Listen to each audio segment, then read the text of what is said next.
कुडाथाई केरळच्या कोझिकोडे जिल्ह्यातलं एक गाव. गावाची लोकसंख्या 10 ते 12,000. गावातील लोक खूप गुण्यागोविंदानं आणि एकमेकांना धरून राहायचे. याच गावामध्ये गुलाबी रंगाचं 2 मजली घर होतं. घराच्या दरवाजाच्या पाठीवर नाव होतं टॉम थॉमस, जे या घराचे मालक होते. टॉम थॉमस शिक्षण विभागातून रिटायर झालेले. त्यांच्या पत्नी अन्नम या शिक्षिका होत्या. त्यांचा मुलगा रोजो थॉमस हा अमेरिकेत सेटल झालेला. कुडाथाई गावातील लोकांना या तिघांपेक्षा जास्त कौतुक होतं यांच्या सुनेचं, जिचं नाव होतं जॉली अम्मा जोसेफ. जॉली रोज सकाळी लवकर आवरून कॉलेजला लेक्चर घ्यायला जायची. जॉली ही श्रीमंत घरात वाढली होती. तिच्या घरात सर्वांनी शेती करावी असा नियम असतानाही तिने तो तोडून शिक्षण घेतलं आणि ती लेक्चरर झाली. त्यामुळे लोकांना तिचा अभिमान होता. 1997 मध्ये ती टॉम थॉमस यांचा मोठा मुलगा रॉय थॉमसची तिचं लग्न झालं. घरच्यांच्या विरोधात जाऊन त्यांनी लव्ह मॅरेज केलं होतं. सुरुवातीला घरच्यांचा नकार होता, पण नंतर घरचेही तयार झाले. लग्नानंतर थॉमस फॅमिलीत सगळं काही सुरळीत चालू होतं. पण 2002 मध्ये जॉलीची सासू अनम्मा थॉमस हिचा मृत्यू झाला. ती आजारीच होती, त्यामुळे तिच्या मृत्यूबद्दल कोणी काही शंका घेतलीच नाही. मृत्यूनंतर सर्वांनी हळहळ व्यक्त केली आणि विसरूनही गेले. अनम्माच्या मृत्यूनंतर 6 वर्षांनी टॉम थॉमस म्हणजे जॉलीचे सासऱ्यांचा 2011 मध्ये मृत्यू झाला. जॉलीचे सासरे आणि सासू दोघांचाही मृत्यू झाल्यामुळे लोक जॉलीचं सांत्वन करत, तुमचं घर शापित आहे असं लोक बोलायला लागले. यानंतर अजून 3 जणांचे मृत्यू झाले. एक म्हणजे रॉय थॉमसचा मामा मॅथ्यू मंजेडियलचा. दुसरा म्हणजे रॉय थॉमसच्या चुलत भावाची म्हणजे शाजूची मुलगी अल्फाईन सॅक्रियस आणि बायको सिली सॅक्रियस यांचा मृत्यू झाला. अजून एक मृत्यू म्हणजे जॉलीच्या नवऱ्याचा. अशा प्रकारे तेव्हा 2002 ते 2016 या 14 वर्षात जॉलीच्या जवळच्या 6 लोकांचा मृत्यू झाला होता. त्यानंतर 2017 मध्ये जॉलीने दुसरं लग्न केलं आणि 2019 मध्ये जॉलीला अटक झाली. कुटुंबातल्याच लोकांचा खून केल्याप्रकरणी पोलिसांनी जॉलीला 3 जणांच्या खुनात अटक केली होती. पण तिच्या चौकशीतून जे बाहेर आलं त्यामुळे प्रत्येकालाच धक्का बसला. कारण या जॉली अम्मा जोसेफने 3 नाही तर 6 खून केले होते. कुणालाही कानोकान खबर लागू न देता आपल्या सासूचा म्हणजे अनम्माचा सायनाइड हे विष देऊन तिने खून केला. जॉलीनं सगळ्यांना आपण एम.कॉम असल्याचं सांगितलं होतं, पण तिने फक्त फर्स्ट इयरच कंप्लीट केलं होतं. आणि तिचा नवरा रॉय थॉमसने आपण हैदराबादमध्ये जॉबला असल्याचं खोटं सांगितलं होतं. तो घरीच बसलेला असायचा. अनम्माच्या घरात शिक्षणाला खूप महत्त्व होतं. तिला आपली सून शिकवण्याचा अभिमान होता. तिने जॉलीच्या मागे नोकरीला जाण्याचा हट्ट धरला. जॉलीला तिचे डिग्री सर्टिफिकेट मागितले, पण जॉलीकडे सर्टिफिकेट नव्हतीच. त्यामुळे ती सासूच्या त्रासाला कंटाळली. 22 ऑगस्ट 2002 ला तिला सूपमधून जॉलीनं विष दिलं. त्यानंतर अनम्माला हॉस्पिटलला नेलं, पण त्याआधीच तिचा जीव गेला होता.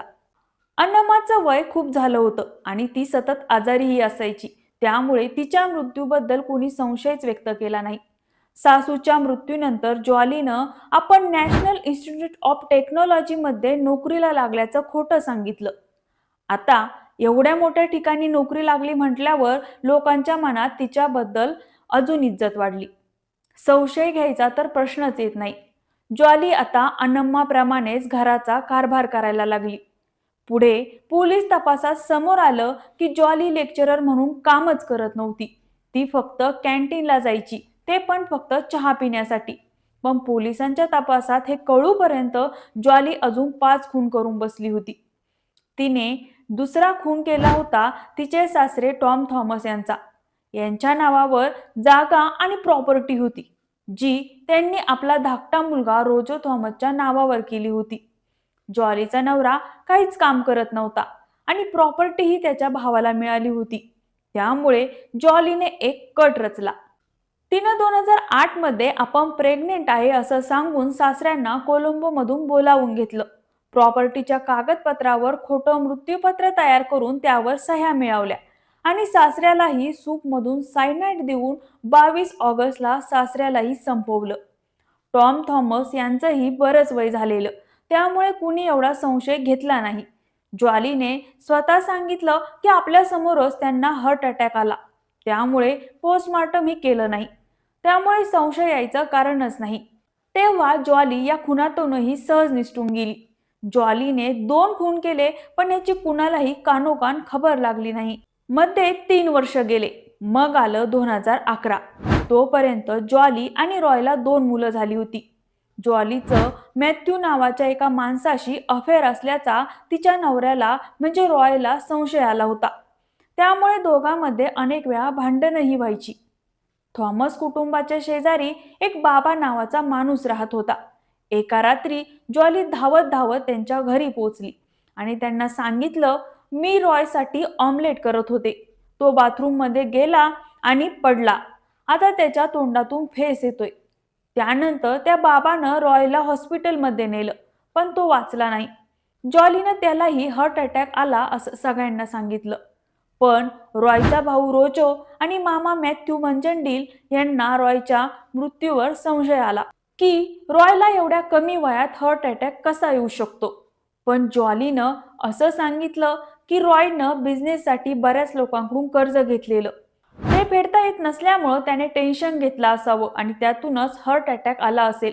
या स्टेटमेंटच्या आधारावर पोलिसांनी ही केस बंद केली आणि आतापर्यंत 3 खून केलेली जॉली बिनधास्त फिरायला लागली. पण रॉयचा मामा मॅथ्यूचा जॉलीवरचा संशय वाढला. त्याने पोलिसांकडे आपली बहीण, तिचा नवरा व मुलगा यांच्या मृत्यूची सखोल चौकशी व्हायला पाहिजे अशी मागणी केली. मामा मॅथ्यूच्या सोबतीला होता रॉयचा अमेरिकेतील भाऊ रोजो. आता जॉलीला कळालं की मामा मॅथ्यू पासून आपल्याला धोका आहे, तो आपली पोलखोल करेल. मग तिने एक प्लॅन केला. 2014 मध्ये एका रात्री मामा मॅथ्यू ड्रिंक घेत होता, पण ती ड्रिंक मॅथ्यूच्या आयुष्यातील शेवटची ड्रिंक ठरली, कारण जॉलीनं त्यामध्ये सायनाइड मिक्स केलं होतं. मॅथ्यू जमिनीवर कोसळल्यानंतर जॉलीने शेजाऱ्यांच्याकडे मदत मागितली. त्याला हॉस्पिटलला नेलं, पण त्याचा मृत्यू झाला. जॉली घरात एकटीच राहायची. तिची मुलंही तिच्या सोबत नव्हती. शेजाऱ्यांसोबत तिने संपर्क कमी केला होता. जॉलीच्या घरात सलग झालेले मृत्यू यामुळे लोकही तिच्या घरापासून लांब राहत होते. रॉयच्या खुनानंतर प्रॉपर्टी जॉलीच्या नावावर झाली होती. संशय घेणारा मॅथ्यूही ह्या जगात राहिला नव्हता. यानंतरही तिनं आणखी 2 खून केले. यामागचं कारण होतं तिच्या आयुष्यात आलेला रॉयचा चुलत भाऊ शाजू. शाजू हा शिक्षक होता. 2014 मध्ये शाजूच्या घरात एक कार्यक्रम होता. त्या कार्यक्रमात शाजूची 2 वर्षाची मुलगी अचानक बेशुद्ध पडली आणि तिचा जीव गेला. 2 वर्षाच्या अल्फाईनला सायनाइड देऊन मारण्यात आलं. कुणी मारलं तर जॉली अम्मा जोसेफनं. या मुलीच्या आईची म्हणजे सिलीची पुढची 2 वर्ष प्रचंड दुःखात गेली. पण मुलीनंतर 2 वर्षांनीच 2016 मध्ये सिलीचाही मृत्यू झाला. ती डेंटिस्टकडे गेलेली, तेव्हा तिला काही औषध घ्यायला सांगितली होती आणि याच औषधामध्ये जॉलीनं सायनाइड मिसळलेलं.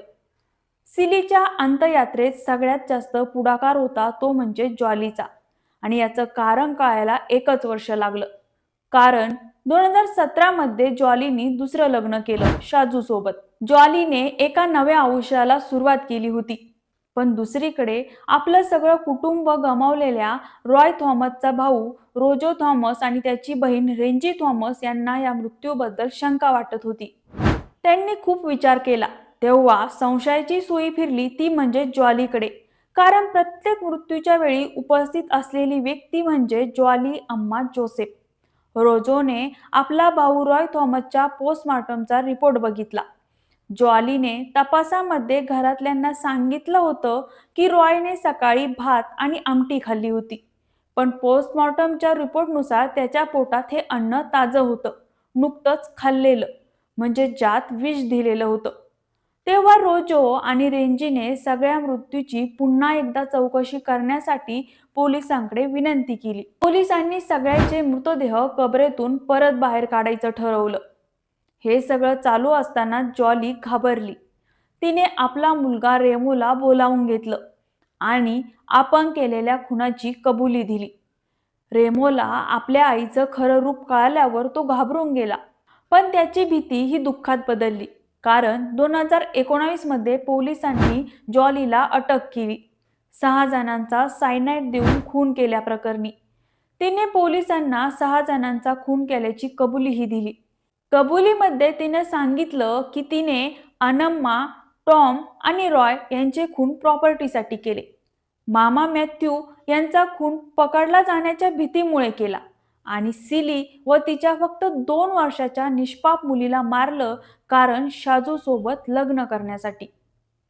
सोनार दुकानात काम करणारा जॉलीचा मित्र सोनं चंपायला वापरलं जाणारं सायनाइड जॉलीला द्यायचा आणि तिने तेच सायनाइड वापरून 6 जीव घेतले. तिला सायनाइड पुरवणारा तिचा मित्रही पोलिसांनी ताब्यात घेतला.